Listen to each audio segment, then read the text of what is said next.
जय हिंद दोस्तों। Dictation start होगी 5 सेकंड बाद। Ready start.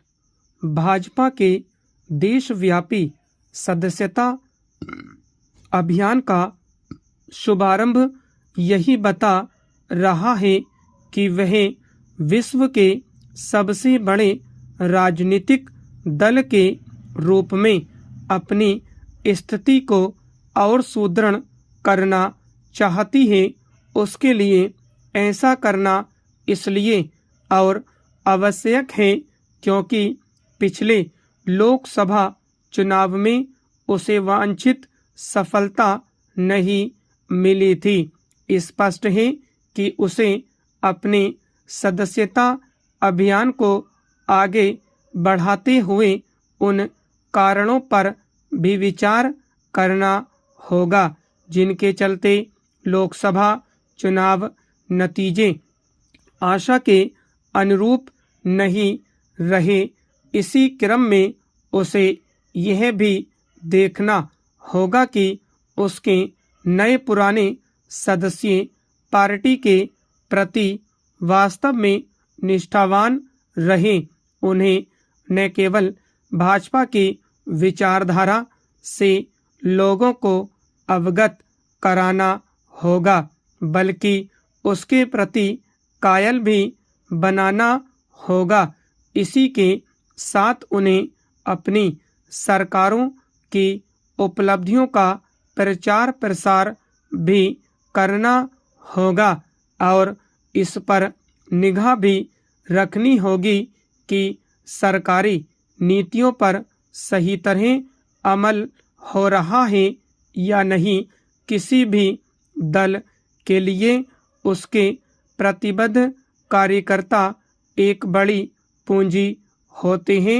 उनका मनोबल बना रहे यह देखना पार्टी नेतृत्व का दायित्व होता है। एक आंकड़े के अनुसार 2019 तक लगभग 18 करोड़ लोग भाजपा के सदस्य बन चुके थे। अब पार्टी 10 करोड़ से अधिक लोगों को सदस्य बनाने का इरादा रखती है। भाजपा अपने सदस्यता अभियान में मिस्ड कॉल का सहारा ले रही है।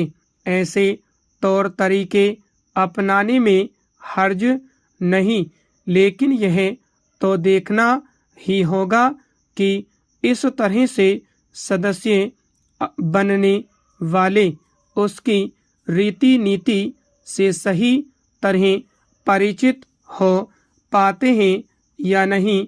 कोई राजनीतिक दल तभी आगे बढ़ते रहने में सक्षम हो पाता है जब सभी क्षेत्रों और वर्गों के नए नए लोग उससे जुड़ते रहते हैं।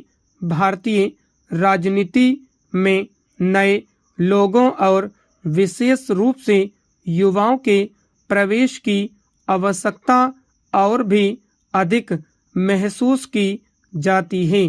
इसी क्रम में स्वाधीनता दिवस पर लाल किले की प्राचीर से प्रधानमंत्री मोदी ने कहा था कि वह 1 लाख ऐसे युवाओं को राजनीति में लाना चाहते हैं जिनके परिवार का कोई सदस्य राजनीतिक रूप से सक्रिय न रहा हो। यह एक अच्छी पहल है।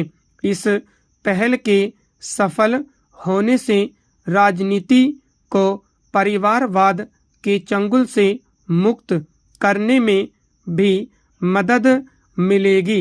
राजनीति में नए लोगों के आने की अपेक्षा तभी पूरी हो सकती है जब उन्हें यह दिखेगा कि उनके आगे बढ़ने के पर्याप्त अवसर हैं। यह स्वाभाविक ही है कि जो राजनीतिक दल ऐसे अवसर उपलब्ध कराएगा। स्टॉप।